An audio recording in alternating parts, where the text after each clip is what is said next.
ገንዘብ ሳይኖረው መኪና የገዛው ግለሰብ ፍርድ ቤት መቅረቡን ፖሊስ ገለጸ። ተሽከርካሪውን የሸጠው ግለሰብም ያልጠበቀው ነገር እንዳጋጠመው ተጠቅሷል። በዚህ ጉዳይ ላይ ፖሊስ የተናገረውን እናደርሳችኋለን። በሌላኛው መረጃችን በ4 ኪሎ ታክሲ መያዣ ስፍራ ላይ አንድ ወጣት በቁጥጥር ስር መዋሉን ፖሊስ አስታወቀ። ጉዳዩ ብዙዎችን እያስለቀሰ የሚገኝ ነውና ጥንቃቄ አድርጉ ሲል ፖሊስ መልእክት አስተላልፏል። መረጃዎቹን በዝርዝር ስንመለከት ገንዘብ ሳይኖረው መኪና የገዛው ግለሰብ ፍርድ ቤት መቅረቡን ፖሊስ ገለጸ። ተሽከርካሪውን የሸጠው ግለሰብ ያልጠበቀው ነገር እንዳጋጠመው ተጠቅሷል። በቃሉ ብርሃኔ የተባለ ግለሰብ መኪና ለመግዛት ሜክሲኮ ጠማማ ፎቅ አካባቢ ወደሚገኝ አንድ የተሽከርካሪ መሸጫ ቦታ ይሄዳል። ታዲያ የሚፈልገውን መኪና ከመረጠ በኋላ ገዢና ሻጭ ዋጋውን ተደራድረው ይስማማሉ። የተሽከርካሪው ዋጋ 3.5 ሚሊዮን ብር ነበር። ግለሰቡም ክፍያውን በአዋሽ ባንክ በኩል በቼክ ለመፈጸም ነሐሴ 25 ቀን 2018 ዓ.ም የሚከፈል በሚል ጽፎና ፈርሞ ይሰጣል። ተሽከርካሪውን የሸጠው ግለሰብም የክፍያ ቀኑ ደርሶ ገንዘቡን ለማውጣት ኦሎምፒያ አካባቢ ወደሚገኘው የአዋሽ ባንክ ቅርንጫፍ ይሄዳል። ነገር ግን ከባንኩ የተነገረው ነገር ፈጽሞ ያልጠበቀውና አስደንጋጭ ነበር። በሁኔታው ግራ በመጋባት ጉዳዩን በፍጥነት ለፖሊስ ያሳውቃል። የደረሰውን መረጃ መነሻ ያደረገው ፖሊስም ወዲያው የክትትል ስራውን ጀመረ።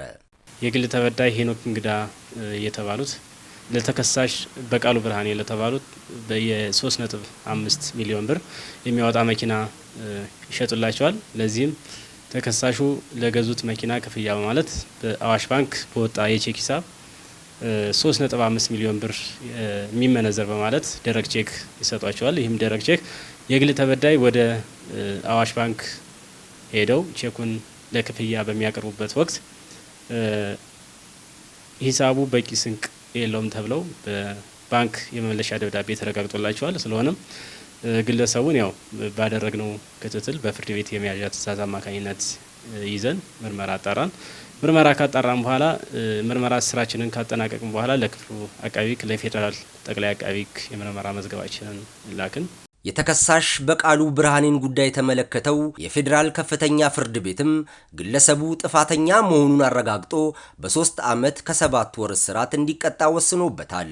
በቼክ ግብይት መፈጸም በሕግ የተፈቀደ ቢሆንም መሰል ድርጊቶችን የሚፈጽሙ አካላት ስላሉ ሁሉም ሰው ጥንቃቄ ማድረግ አለበት ሲል ፖሊስ አሳስቧል። ወደ ሁለተኛው መረጃችን ስናልፍ በ4 ኪሎ ታክሲ መያዣ ስፍራ ላይ አንድ ወጣት በቁጥጥር ስር መዋሉን ፖሊስ አስታወቀ። ጉዳዩ ብዙዎችን እያስለቀሰ የሚገኝ ነውና ጥንቃቄ አድርጉ ሲል ፖሊስ መልእክቱን አስተላልፏል። መትክል ሀብቱ የተባለው ይህ ወጣት ድርጊቱን የፈጸመው በአዲስ አበባ 4 ኪሎ አካባቢ በሚገኘው የመገናኛ ታክሲ መያዣ ቦታ ላይ ነው። በዕለቱ የሁሉም ሰው ትኩረት ትራንስፖርት አግኝቶ መሳፈር ብቻ ነበር። ታዲያ ይህ ወጣት በወቅቱ የሰውን መዘናጋት እንደ መልካም አጋጣሚ በመቁጠር በቀጥታ አንድ ያልተጠበቀ ድርጊት ይፈጽማል። ወዲያው አካባቢው ላይ ግርግር ይፈጠራል። መትክል ሀብቱ የአንድ ግለሰብ ኪስ ውስጥ በመግባት የሞባይል ስልክ አውጥቶ ለመሰወር ሲሞክር በህብረተሰቡ ትብብር መያዙን ፖሊስ አስታውቋል። ተከሳሽ የግል ተበዳይ ያፌት ጌቱ ይዞት የነበረውን ሳምሰንግ ሞዴሉ A53 አውጥቶ ይዞ ሊያመልጥ ሲል እጅ ከፈንጅ ተይዞ ከተያዘ በኋላ ወደ 4 ኪሎ ፖሊስ ጣቢያ ከነ ኤግዚቢቱ ይዘውት መጣው። የምርመራ መዝገባችን አደራጅተን ለክፍሉ አቃቢ ክስ አስመስርተናል። የተከሳሽ መትክል ሀብቱን ጉዳይ የተመለከተው የፌዴራል የመጀመሪያ ደረጃ ፍርድ ቤት አራዳ ምድብ ፈጣን ወንጀል ችሎት በ1 ዓመት ከ4 ወር እስራት እንዲቀጣ ወስኖበታል። በተደጋጋሚ ጊዜ በተለይ ከስራ መውጫና መግቢያ ሰዓት ላይ መሰል የወንጀል ድርጊት በታክሲ መያዣ ቦታዎች አካባቢ እየተፈጸመ በመሆኑ ህብረተሰቡ ጥንቃቄ እንዲያደርግና ጥቆማ እንዲሰጥ ፖሊስ አሳስቧል። አብዛኛውን ጊዜ ታክሲ መያዣ ተርሚናል ላይ የተለያዩ ወንጀሎች ተደጋጋሚ ጊዜ ይፈጽማሉ።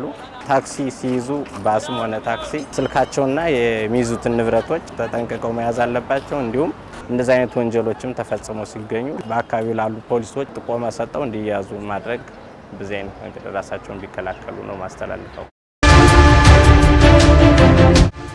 ተመልካቾቻችን ለአሁኑ ወደ እናንተ ያደረስናቸው መረጃዎቻችን እነዚህን ይመስላሉ። አብራችሁን ስለነበራችሁ እናመሰግናለን። በቀጣይም የተለያዩ በርካታ የጥንቃቄ መረጃዎች እንዲደርሷችሁ ቻናላችንን ሰብስክራይብ በማድረግ የሚዲያችን ቤተሰብ ይሁኑ። ይህ ዴይሊ ኢትዮጵያ ነው።